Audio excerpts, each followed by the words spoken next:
The landlord gave me only one rule when I moved into apartment 6B.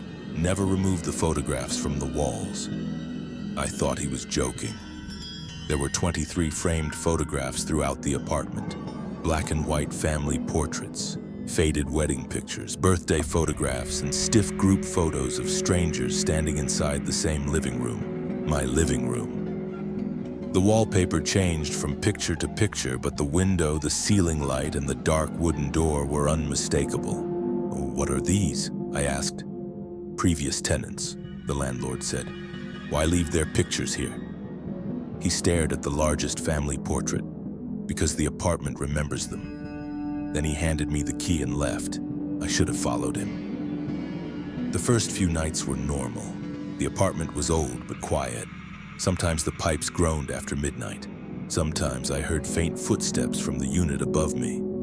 That would not have bothered me if apartment 6B had not been on the top floor.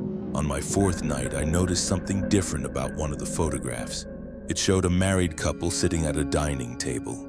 Their two young daughters stood behind them. I was sure they had all been looking at the camera before.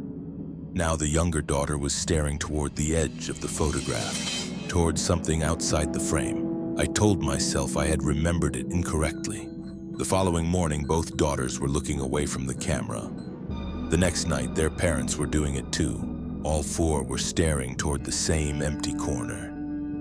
I followed their gaze across my living room. There was nothing there, but the wallpaper in that corner was darker than the rest, forming a tall, human-shaped stain. After that, I began photographing every frame before going to sleep. Each morning, I compared them. The people were moving, only slightly. A tilted head, a hand in a different position, eyes shifting toward the camera. In one photograph, an elderly man gradually moved from the back of a crowded room to the front. Every night, he stood a little closer. By the sixth night, his face filled almost the entire frame. His eyes were wide. His mouth was open as if he were trying to warn me. The next morning, he was gone from the photograph. That was when I found the first new picture. It was sitting on my bedside table. The photograph showed me asleep in bed. Someone had taken it from inside my bedroom. In the dark space beneath the bed, the elderly man was staring out at the camera. I called the landlord, but he did not answer. So I removed every photograph from the walls.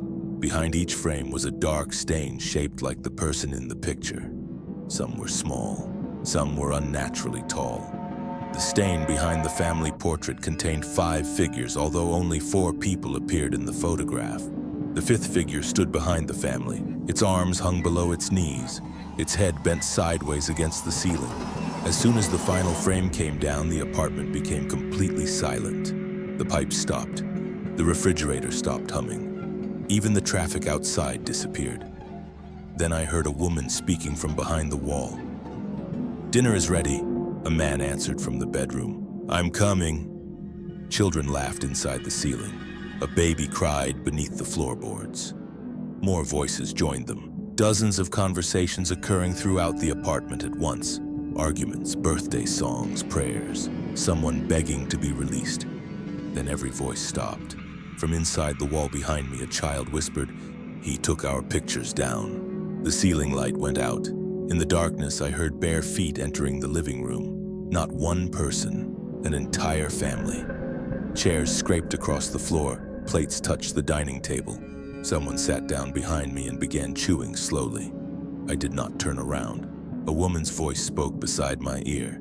"You're sitting in my chair." I ran from the apartment without taking anything.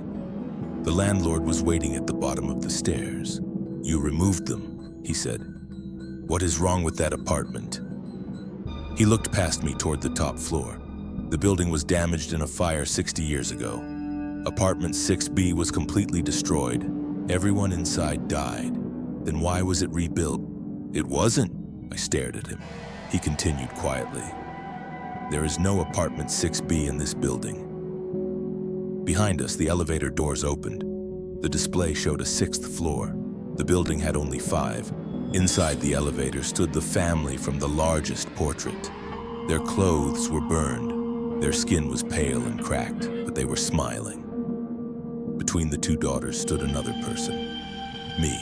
My photographed face was turned toward the corner, terrified of something outside the frame. I ran out of the building and called the police. When we returned, the 6th floor button had disappeared from the elevator.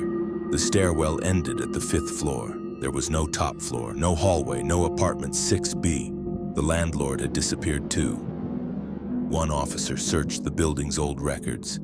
He found a newspaper article about the fire.